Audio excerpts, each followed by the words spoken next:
dei cretini con il ventre gonfio partorisce di continuo in modo sconcio.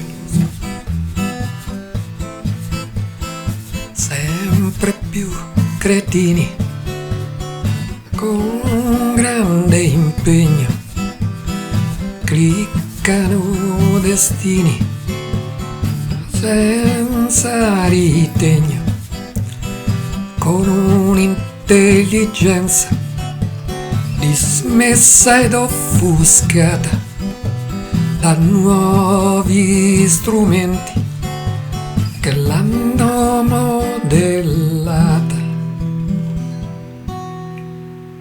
La mamma dei cretini non si può fermare, li vede tutti belli come perle rare.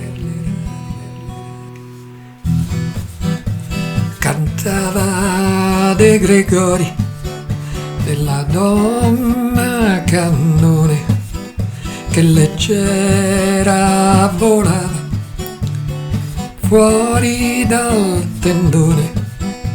Mettiamo occhiali con lenti naturali, tutte le persone han pesi uguali.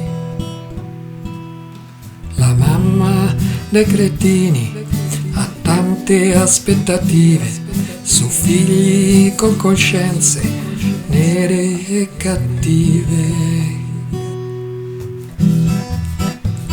Pesate le parole, non pesate le persone, tagliatevi le lingue ed aprite un portone di una casa leggera sospesa nell'aria, dove la legge sul peso è del tutto paritaria.